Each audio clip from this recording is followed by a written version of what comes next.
Good morning सगळ्यांना. Batch join करण्यासाठी तुम्हाला मोबाईल नंबर कमेंट बॉक्स मध्ये ते तुम्हाला मोबाईल नंबर उपलब्ध आहे, त्याच्यावर तुम्ही संपर्क करून बॅच जॉईन करू शकतात. ही प्रश्नपत्रिका आहे 2019 ची, सेट पी. आता पहिलाच प्रश्न जीन पियाजेवर आधारित आहे. जीन पियाजे के अनुसार, आता जीन पियाजे, मी ते वेळ फार कमी घेणार आहे कारण तुम्हाला प्रश्न सोडवता आपण आले पाहिजे, खूप स्पष्टीकरण दिलं गेलं. आता जीन पियाजे, आता जीन पियाजेने काय सांगितलं होतं, ज्या ठिकाणी विद्यार्थी सक्रिय असेल ते जीन पियाजे. आता बघा पहिला ऑप्शन काय म्हटले, ज्ञान को सक्रिय रूप से संचरित करते. पहिला ऑप्शन तर बरोबर आहे, पण थोडं बाजूला ठेवूया. प्रेक्षणात्मक अधिगम की प्रक्रिया, अवलोकन अनुसरण. आता अवलोकन अनुसरण करणे हे आपण कुठे बघितलं होतं, जीन पियाजे मध्ये, हे आपण कधीच बघितलं नाही. उद्दीपन अनुक्रिया, उद्दीपन अनुक्रिया आपण कुठे बघितलं, थॉर्नडाईन, म्हणजे हे पण बाहेर झालं. त्याच्यानंतर पुरस्कार उद्दंड, हे तर कधी जीन पियाजे म्हटलेलं नाही, म्हणून ऑप्शन 1 त्याचं उत्तर आहे. हा प्रश्न आलेला आहे तुम्हाला,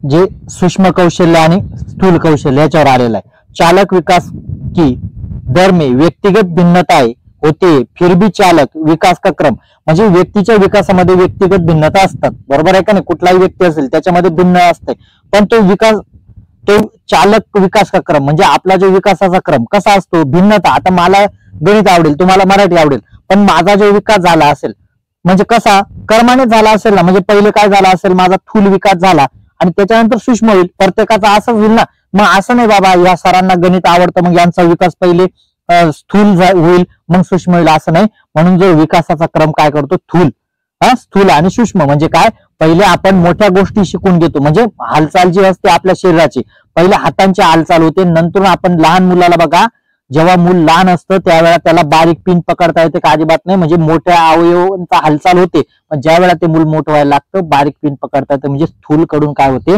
सूक्ष्म अवयवांकडे सुरुवात होते. प्रश्न तिसरा काय म्हणताय, वो अवधि जो वयस्कों के संक्रमण की पहल करते, म्हणजे आता वयस्कों के संक्रमण की पहल म्हणजे काय, आता हा माणूस आता वयस्कर होणार आहे, त्याच्या आधीच आपल्याला काहीतरी गुण दाखवतं, म्हणजे काय असते, किशोरावस्था. काय असते, किशोरावस्था. म्हणजे त्याच्यानंतर किशोरावस्थेमध्ये काय, म्हणजे आता आपण किशोर आहेत, पण आपल्यामध्ये पण आता बघा आपण काय म्हणतो, आपण थोडे निर्णय कसे घ्यावे लागले, वयस्कर म्हणजे जे वयस्कर माणसं त्यांच्यासारखे आपण निर्णय, म्हणजे काय आपण म्हणतो नाही बाबा याचं म्हातारपणी खरंच हा खूप चांगला असेल बरं का, किंवा हा असा असेल, म्हणजे काय जे पुढे जो वागणार आहे त्याचं काय किशोरावस्थेमध्ये समजून जातं, पहल करता आहे. आता प्रश्न हा आलेला आहे, लॉरेन्स कोलबर्ग हा जो सिद्धांत आहे याच्यावर प्रश्न आलेला आहे, लॉरेन्स कोलबर्गचा सिद्धांत. प्रश्न काय, एक बच्चा तर्क प्रस्तुत करता है कि हिंज को दवाई की चोरी नहीं करनी चाहिए. म्हणजे हिंज, आता त्यांनी वाचलं असेल माहिती, त्यानुसार लॉरेन्स त्याने चोरी करायची होती बा, तरच त्याची बाई जिवंत राहील, असा प्रकार होता.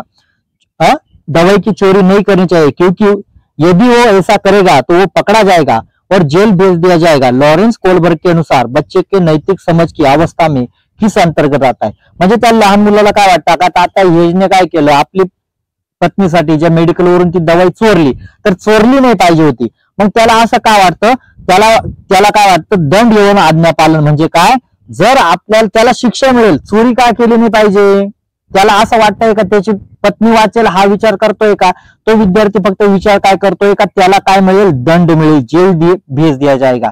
म्हणजे आज्ञा कशासाठी पाळली पाहिजे, फक्त त्याला जेल होईल किंवा दंड दिलं जाईल. म्हणजे मी तुम्हाला सांगितलं लहान मुलाला, आज तुम्ही जर काम सांगून आले, जर मला हे काम झालेलं नसलं तर मग बघ मी तुझ्या 2-3 थोबडीत लावून देईल, मग ते काम कोणासाठी पूर्ण करताय, शिक्षा देतय, म्हणजे दंडमुळे काय केलं, आज्ञापालन केलं. म्हणजे काय झालेले त्या मुलाला काय, किसके अंतर्गत आहे, दंड एवं आज्ञापालन.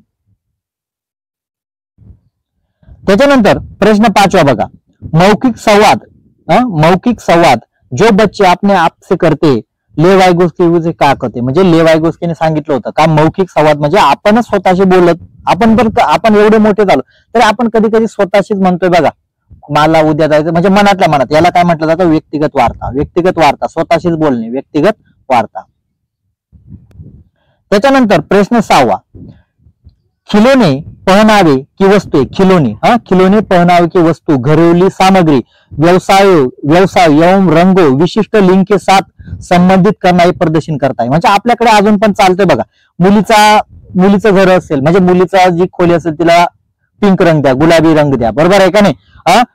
गुलाबी काय मोबाईलचं कव्हर बी मुलाने घेतलं तरी म्हणतात नाही बाबा ते मुलींचं कव्हर घेतलं. म्हणजे काय केलं तुम्ही, एका लिंगावर काय केलं तो रंग ठरवून दिला नाही बाबा गुलाबी रंगाचं फक्त मुली वापरू शकतात. याला काय म्हटलं जातं, जेंडर रूढीवाद म्हटलं जातं. काय म्हटलं जातं, जेंडर रूढीवाद. म्हणजे तुम्ही काय म्हणताय फक्त मुलींनी गुलाबी वापरतात. एखादा शर्ट मुलाने गुलाबी घेतला लगे लोक म्हणते काय मुलीसारखे कपडे घातले रे. म्हणजे काय तुम्ही रंग सुद्धा कोणा ठरवून दिला, लिंगाच्या आधारावर. याला जेंडर रूढीवाद असं म्हटलं जातं. प्रश्न सातवा काय म्हणतोय बघा. एक प्रारंभिक कक्षा में एक बच्चे अपने साथ जो अनुभव लाते, म्हणजे एक सुरुवातीच्या काळामध्ये, म्हणजे सुरुवातीने कुठल्या बी काळामध्ये म्हणतो, बच्ची एक अनुभव लाते, म्हणजे ज्या वेळेस मुलं पहिलीला दाखल होतात अनुभव घेऊन येतात. तर अनुभव घेऊन आल्यानंतर तुम्ही काय केलं पाहिजे, उन्हें अस्वीकार करना चाहिए. मग तुम्ही काय म्हणणार, नाही तुझे अनुभव काही कामाचे नाही, काय सांगू नको असं सांगणार का, अजिबात नाही. उनकी उपेक्षा करणी चाहिए. उपेक्षा करणे म्हणजे काय, त्यांना नकार देणे. तुझे अनुभव काही कामाचे नाही, काही पण नको सांगू. आता एखाद्या विद्यार्थ्याला तुम्ही, लहान विद्यार्थ्याला विचारलं पाऊस कसा पडतो, आता काही वेळा तो धडधड म्हणेल, सरसर म्हणेल. आणि जर एखादा विद्यार्थी धडधड म्हटला तुम्ही म्हणाला धडधड कधी पाऊस होतो का, सरसर होतो, म्हणजे तुम्ही उपेक्षा करणार, अजिबात करू नका. उन पर ध्यान नाही देना चाहिए. म्हणजे ज्या विद्यार्थ्याच्या भावना आहेत त्याच्यावर तुम्ही ध्यान नाही दिलं तर तो विद्यार्थी तुमच्या बाबतीत चांगला विचार केला का. पण चौथा ऑप्शन काय म्हणजे, उन्हें शामिल कर उनका संचय करना चाहिए. म्हणजे त्याचे अनुभव घ्या, वर्गात सांगा, बाकीच्या विद्यार्थ्यांचे अनुभव घ्या, वर्गात सांगा, एकमेकाचे अनुभव सांगा, म्हणजे काय होईल, त्यांचा संचय होईल. ऑप्शन 4 हे याचं उत्तर असेल. प्रश्न 8, एक शिक्षक को क्या. आता शिक्षक कसा वागला पाहिजे याच्यावर पण तुम्हाला प्रश्न भरपूर बघायला भेटतात. एक शिक्षक को चाहिए की वो विद्यार्थियों के बीच तुलना को अधिकतम करे. म्हणजे एक शिक्षक असा पाहिजे का तो विद्यार्थ्यांमध्ये तुलना करणारा पाहिजे. आता तुलना म्हणजे हा हुशार आहे तो मट्ट आहे अशी तुलना करणारा शिक्षक तर कोणालाच नको. एक विशेष संस्कृती समुदाय के बच्चों को बढ़ावा दे. म्हणजे जे ज्यांची संस्कृती चांगली आहे त्यांनाच बढ़ावा दिला पाहिजे असं नसावा. वो विद्यार्थियों के बीच सांस्कृतिक भिन्नताओं को तथा विविधताओं को अनदेखा करे. म्हणजे काय, त्या शिक्षकाने काय केलं पाहिजे, जे चांगलेले आहेत ना त्यांनाच माना, आणि जे काही कामाचे अनदेखा करणे म्हणजे तुमची काही कामाची संस्कृती नाही याची चांगली, म्हणजे असं पण विद्या करणारा शिक्षक नकोय. आणि चौथा ऑप्शन काय म्हटलंय बघा, चौथा ऑप्शन कसा बेस्ट आहे, ये संप्रेषण करे कि वो कक्षा में सभी संस्कृती का सम्मान करते एवं महत्व देते. म्हणजे शिक्षक कसा पाहिजे, सगळ्या संस्कृतीला सम्मान देणारा आणि सगळ्या संस्कृतीला महत्व देणारा पाहिजे. ऑप्शन 4 हे याचं उत्तर आहे. प्रश्न 9, निम्नलिखित में से संरचनात्मक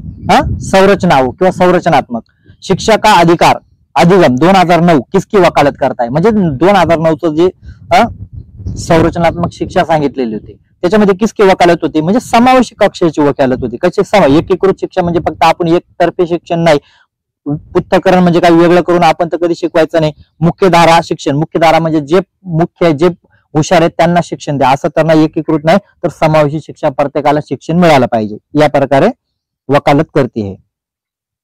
प्रश्न 10 डैश ये विचारधारा है कि सभी बच्चों को एक नियमित विद्यालय अवस्था में समान शिक्षा प्राप्त करने का अधिकार आहे.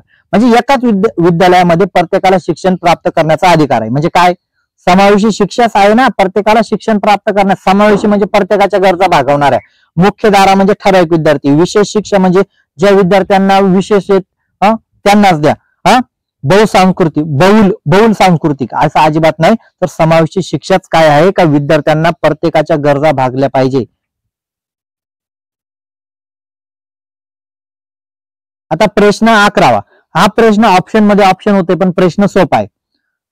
आता फक्त इथे तुम्ही लक्षात काय ठेवायचं, फक्त त्यांच्या जोड्या कुठल्या मेन. आता प्रतिभाशाली जे विद्यार्थी असतात, एक मिनिट इथे घेतो म्हणजे तुम्हाला ऑप्शन पण दिसतील. आता प्रतिभाशाली विद्यार्थ्यांचा गुण काय असतो, प्रतिभाशाली विद्यार्थी जे असतात ना, प्रतिभाशाली विद्यार्थी म्हणजे काय करतात ते विद्यार्थी, त्या विद्यार्थ्यांमध्ये शीघ्र एवं स्वतंत्र रूप से शिकते. म्हणजे प्रतिभाशाली विद्यार्थी आहेत म्हणजे तो काय होईल, स्वतंत्रपणे शिकू शकतो ना, म्हणजे हुशार आहे, प्रतिभाशाली शिकू शकतो. त्याच्यानंतर अधिकतम अधिगम आवश्यकता. अधिगम आवश्यकता म्हणजे काय? अधिगम आवश्यकता म्हणजे धारा प्रवाह पडणे कमी. म्हणजे काय? त्याला जे सांगितलं ते लवकर लक्षात येत नाही, त्याला अक्षमता आहे हे त्याचं. त्याच्यानंतर सृजनात्मकता म्हणजे काय? विद्यार्थ्यांमध्ये सृजनात्मकता असेल काय होईल बा, तर ते विद्यार्थी काय करू शकतात? मूल संसाधन के बारे में सोच सकता है. म्हणजे काय? त्याला विचार करण्याची. आणि अवधान की कमी. अवधान की कमीमुळे काय होतं? म्हणजे विद्यार्थ्याचं लक्ष लागत नाही. म्हणजे काय होतं? आसानी से विचलित होने वाली आदत. म्हणजे हे ऑप्शन कुठे? ऑप्शन 2 बघा, हे तुमचं उत्तर आहे. म्हणजे काय, कशामध्ये काय येतं हे तुम्हाला कळलं पाहिजे. प्रश्न 12 काय सांगतोय बघा. बच्चे परभावी रूप से सीखते. आता मुलं परभावी रूप से केव्हा शिकणार? आता तुम्हाला प्रश्न विचारले, बच्चे परभावी रूप से सीखते, केव्हा शिकतील मुलं? शिक्षक कक्षा में होने वाली सभी घटनाओं को बच्चों को पूर्ण रूप से नियंत्रण करता है. म्हणजे शिक्षकाने जर सगळ्या घटनांवर नियंत्रित केलं, मी जे सांगतोय ना तेच ऐका, तर त्या विद्यार्थी चांगले शिकणार नाही. प्रत्येकाकडे शिक्षक विद्यार्थ्याचं पण म्हणणं पाहिजे. हे पाठ्यपुस्तक में दिए गए तथ्यों को याद करते. म्हणजे मुलांनी काय केलं पाहिजे? पाठ्यपुस्तकामध्ये जे दिलेले पुस्तकामध्ये ते याद केलेले पाहिजे. अजिबात नाही, त्याच्याने विद्यार्थी चांगलं शिकणार नाही.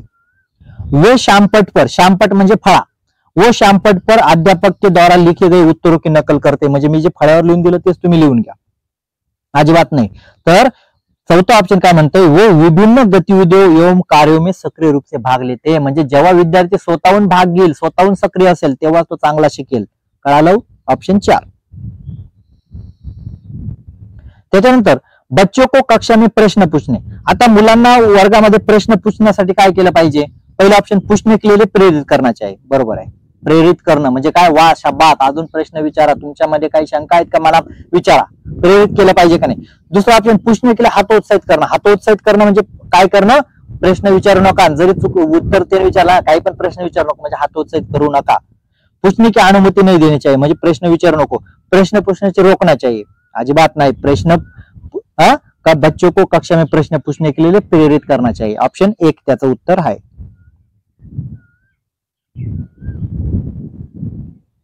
प्रश्न 14, निम्नलिखित में से कौन सी एक मुख्य प्रक्रिया नहीं.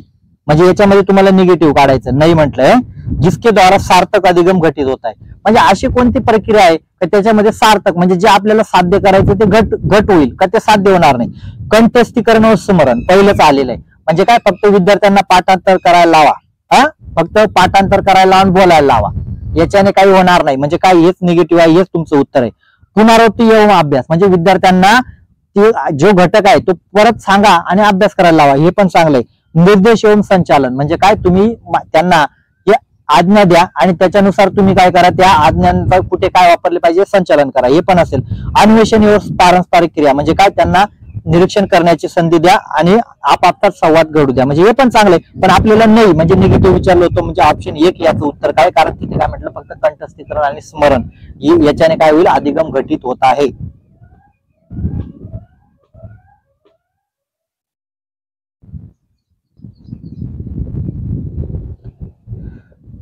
प्रश्न 15 काय म्हणतोय बघा. जब शिक्षक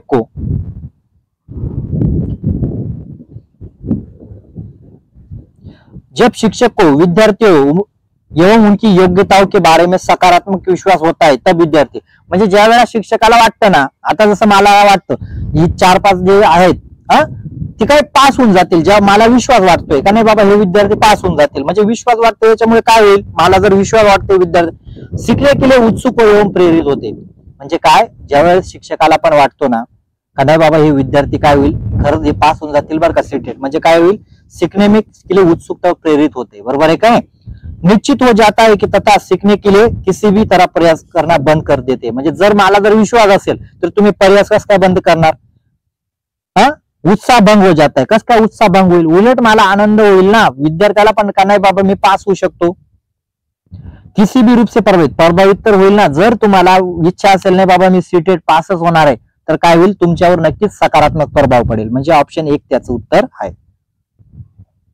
प्रश्न 16, बच्चों की गलतियां म्हणजे चुका. बच्चों की गलतियां प्रदर्शित करते की बच्चे कितने लापरवाह आहे. म्हणजे विद्यार्थ्यांच्या चुकांमधून तुम्ही असं समजणार का विद्यार्थी किती लापरवाह आहेत. असं अजिबात नाही. विद्यार्थी एवढं म्हणजे चुकांमधून लापरवाह राहत नाही. बार बार अभ्यास करने के लिए कहकर तुरंत सुधार देना चाहिए. म्हणजे विद्यार्थ्यांना काय करा, त्यांना परत परत अभ्यास करायला लावा आणि ह्या चुका सुधारावा असं तुम्ही सांगणार का? असं अजिबात चालत नाही. अधिगम का एक भाग आहे.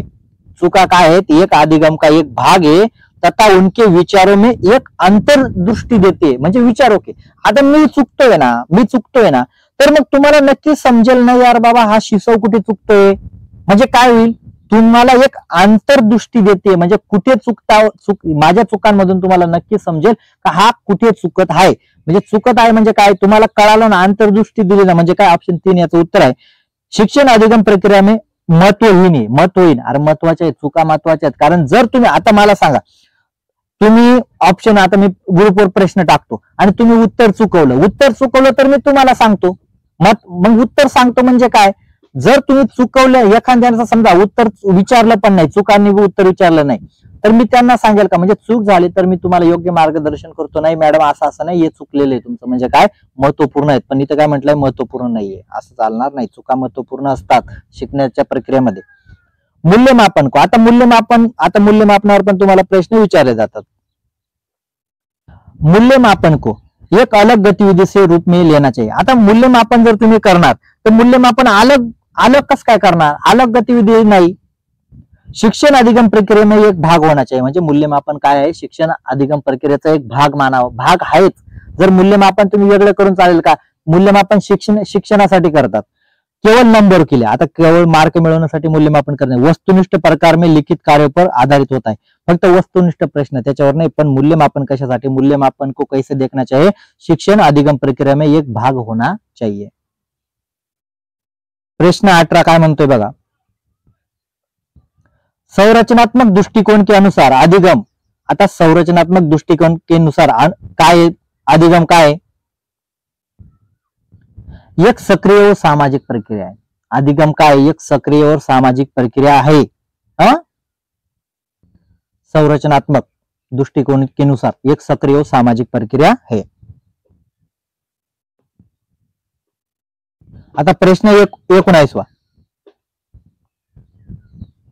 जो विद्यार्थी अच्छा प्रदर्शन नहीं कर पाते, प्रश्न समझून घ्या. जो विद्यार्थी अच्छा प्रदर्शन कर नहीं पाते वो महसूस करते हैं कि पर्याप्त रूप से अच्छे नहीं है और हातोत्साहित महसूस करते. म्हणजे ज्या वेळा विद्यार्थी चांगल्या प्रकारे मार्क मिळवू शकत नाही तर तो नाराज होऊन जातो. काय करतो, नाराज होऊन जातो.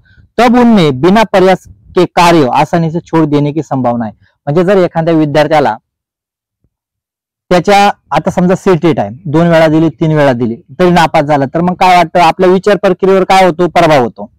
विचार प्रक्रिया नाही बाबा आता द्यायची नाही, काय खूप वेळा प्रयत्न केला, मग काय याच्याने काय प्रभाव होतो, संज्ञान एवं संवेग अलग नाही है.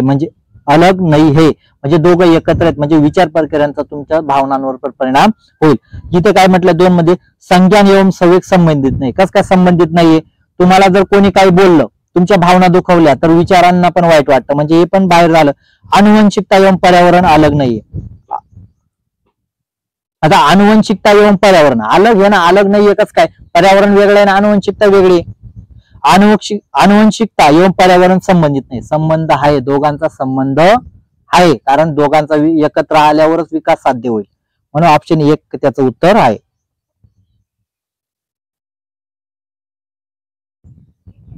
प्रश्न 20 काय म्हणतोय बघा. एक शिक्षक को बच्चों को प्रभावी रूप से समस्या का समाधान करने में सक्षम बनने के लिए किस तरह का प्रोत्साहन कर सकती है. म्हणजे एक शिक्षक काय विद्यार्थ्यांना समस्या समाधान म्हणजे त्यांनी त्या समस्या सोडवल्या पाहिजे यासाठी कशी प्रोत्साहित करणार याच्यावर आलेला हा प्रश्न आहे.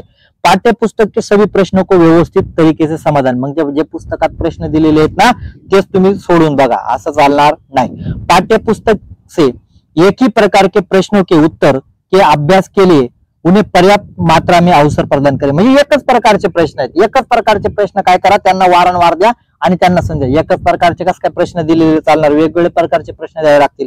पाठ्यपुस्तक में दी गई सूचनाओं को कंठस्थीकरण पर बल देना. म्हणजे पाठ्यपुस्तकामध्ये ज्या सूचना दिलेल्या आहेत त्या पाठांतर करायला लावा, हे पण चालणार नाही. त्याच्यानंतर चौथा ऑप्शन काय दिले, बच्चों को समस्याओं के बारे में भूत, सजात भूत म्हणजे सोप्या पद्धतीने अनुमान लगाने एवं बहु विकल्पों के साथ, म्हणजे काय, थोडं ऑप्शन हे खाली गेलेले, म्हणजे काय करायला पाहिजे, तुम्ही बच्चों को समस्याओं के बारे में सहजातभूत अनुमान लगाने के लिए बहु विकल्पों को देखने के लिए प्रोत्साहित करें, म्हणजे एखादी समस्या निर्माण झाली त्यांच्या वेगवेगळ्या प्रकारच्या बहुविकल्प, त्यांच्या भावना समजून घ्या आणि त्याच्यासाठी तुम्ही काय करा, प्रोत्साहित करा. प्रश्न 21, वह विधियां जिसमें प्रयोग में विद्यार्थी की स्वयं पहल म्हणजे स्वतः, विद्यार्थी स्वतः एवं प्रयास शामिल है, निम्न में से किसका उदाहरण आहे, म्हणजे विद्यार्थ्यांना काय करायचं आहे, विद्यार्थ्यांच्या स्वतःच्या भावना, स्वतःचे विचार मांडायचे, तर कोणते आहेत, याला काय म्हटलं जातं, अधिगम करता केंद्रित, म्हणजे विद्यार्थ्यांनाच तुम्ही केंद्रामध्ये ठेवताय, म्हणजे अधिगम करता केंद्रित याचं उत्तर आहे. प्रश्न 22, बहुबुद्धि के बारे में, हा प्रश्न हार्वर्ड गार्डनरचा जो सिद्धांत होता याच्यावर आलेला आहे. बुद्धि के बारे में निम्नलिखित में से कथनों में कौन सा कथन सही, म्हणजे आता बुद्धी जी आहे त्याच्या संदर्भात तुम्हाला विचारलेले, बुद्धी आपसारी रूप से सोचने की योग्यता, आता बुद्धीमध्ये आपसारी नाही, अभिसारी सोच, आपसारी सोच असते, म्हणजे काय झालं हे तर कटलं.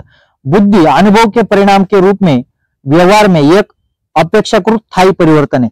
आता बुद्धी कधी काय असते, स्थायी नसते, बुद्धी अस्थायी असते. स्थायी म्हणजे तिच्यात परिवर्तन होणार नाही असं नाही, बुद्धी काय असते, अस्थायी असते, तिच्यात परिवर्तन, इथे स्थायी म्हटले म्हणजे परिवर्तन होणार नाही, परिवर्तन होतं, लहान वयात जे अनुभव गेले त्या मोठ्या वयात पण तेच राहतील का, बदलतं होईल ना. बुद्धी एक आनुवंशिक विषय जिसमें मानसिक गतिविधियां जैसे स्मरण एवं तर्क शामिल होते, म्हणजे बुद्धी काय आनुवंशिक नाही, बुद्धी आनुवंशिक नाही, त्याच्यामध्ये परिसराने काय केलं जातं, बुद्धी वाढते, आनुवंशिक नाही, त्याच्यामध्ये स्मरण, फक्त पाठांतर करायला महत्व नसतं. बुद्धी बहुआयामी होते, बुद्धी काय असते, बहुआयामी होते, बहु म्हणजे काय, अनेक घटक बुद्धीमध्ये शामिल असतात, जिसमें रुद्धि परीक्षणों के द्वारा पूर्ण रूप से परिमेय न की जाने वाली योग्यता शामिल आहे, म्हणजे काय, बुद्धी अशी आहे, बहुआयामी आहे का, आपण त्या कुठल्याही प्रकारे एवढी व्यवस्थितपणे मापू शकत नाही. ऑप्शन 4 याचं उत्तर आहे. आता हे बघा, सामाजिकरणावर प्रश्न एकदम सोपा, निम्नलिखित में से कौन सा प्राथमिक सामाजिकरण, प्राथमिक सामाजिकरण काय असतं, परिवार असतो. दुय्यम सामाजिकरण ज्यांनी वाचलं असेल त्यांना माहिती आहे, प्राथमिक सामाजिकरण म्हणजे परिवार. जीन पियाजे के सिद्धांत के प्रमुख, जीन पियाजे के सिद्धांत का प्रमुख प्रस्तावना आहे की, जीन पियाजेचा सिद्धांत ज्याने वाचला, आता प्रमुख काय सांगितलं होतं जीन पियाजेने, बच्चों की सोच गुणात्मक रूप से वयस्कों से भिन्न होती, म्हणजे गुणात्मक रूप से वयस्कों से भिन्न होती म्हणजे काय, लहान मुलं, आता समजा आम्ही जेव्हा लहान होतो, समजा आम्ही क्रिकेट खेळत राहायचो, तर आम्हाला असं काय वाटायचं, लहान असायचो, नाही बाबा एखाद्या ट्रक मध्ये काय पाहिजे, चेंडू पाहिजे, आणि ती ट्रक काय पलटी झाली पाहिजे, पलटी झाली पाहिजे, आणि आपल्याला ते सगळे चेंडू मिळतील. पण या जागेवर जर एखादा वयस्कर माणूस राहिला 30 वर्षाचा, तो म्हणेल का चेंडू, तो काय म्हणेल ट्रक कुठली, म्हणजे काहीतरी दैनंदिन जीवनाच्या वस्तूची वापराची पलटी झाली पाहिजे, त्या मला वापरायला येईल, म्हणजे काय, गुणात्मक रूप से विचार वेगळे असतात. गुणात्मक रूप से आम्हाला काय वाटतं, लहान मुलाला काय वाटेल, त्याच्या खेळासंबंधी विचार करेल, आणि मोठा माणूस काय करेल, त्याच्या संसारासंबंधी विचार करेल, पण दोघे विचार करतात, पण त्यांचे गुणात्मक रूप काय वेगळं आहे. कळालं एकदम सोप्यामध्ये. आता जेंडर काय, तुम्हाला खूप वेळा सांगू दे, एक सामाजिक संरचना आहे. जेंडर काय, सामाजिक, म्हणजे मुलीने हे काम केलं पाहिजे, ते मुलगा मुलगी कोणी लावून दिलं, समाजाने लावून दिलेलं आहे. प्रश्न 26, निम्नलिखित में से कौन सा विकास व्यापक आयामों की सही पहचान करता है, व्यापक आयाम, आता सही पहचान म्हणजे काय, जिथे सगळ्या बरोबर दिलेले. पहिला ऑप्शन बघा, शारीरिक, संज्ञानात्मक, सामाजिक और संवेगात्मक, पहिल्याच ऑप्शन मध्ये बरोबर दिलेलं आहे. बाकी बघा, संवेगात्मक, बौद्धिक आणि आध्यात्मिक, एकच काय, शारीरिक, व्यक्तित्व. आता शारीरिक झाला, व्यक्तित्व, आध्यात्मिक हे तर कधी नाही, सामाजिक, शारीरिक, व्यक्तित्व, पण सगळ्यात महत्वाचं सही पहचान काय करताय, शारीरिक, संज्ञानात्मक, सामाजिक और संवेगात्मक. प्रश्न 27 काय म्हणतोय बघा,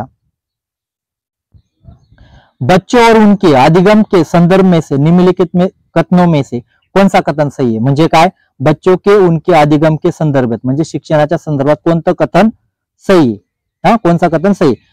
सभी बच्चे सीखने के लिए स्वाभाविक रूप से प्रेरित होते तथा सीखने में सक्षम होते. बघा, मुलं स्वाभाविक रूप से प्रेरित असतात, मुलं काय करतात, स्वाभाविक रूप से प्रेरित असतात. जर मुलं स्वाभाविक रूप से प्रेरित नसेल तर अधिगम करू शकतात का, मी सांगतोय म्हणून तुम्ही सीटेट पास होताय का, तुम्ही पण प्रेरित पाहिजे. बच्चों को सीखने के लिए अभिप्रेरणा तथा सीखने के लिए उनकी सक्षमता केवळ आनुवंशिक द्वारा निर्धारित की जाते, म्हणजे फक्त आनुवंशिक, म्हणजे त्यांच्या वडिलांनी जर सीटेट पास केले असेल तर हा करेल असं नाही। बच्चों को सामाजिक आर्थिक पृष्ठभूमि उनकी प्रेरणा एवं अधिगम सक्षमता को निर्धारित व सीमित करते, म्हणजे सामाजिक आर्थिक पृष्ठभूमी म्हणजे जर मी गरीब असेल ना तर मी सीटेट पास नाही होऊ शकत, म्हणजे मोठ्या परीक्षा, जर माझी श्रीमंतीची परिस्थिती असेल, आर्थिक परिस्थिती चांगली असेल, मी पास होऊ शकतो असं काही नसतं।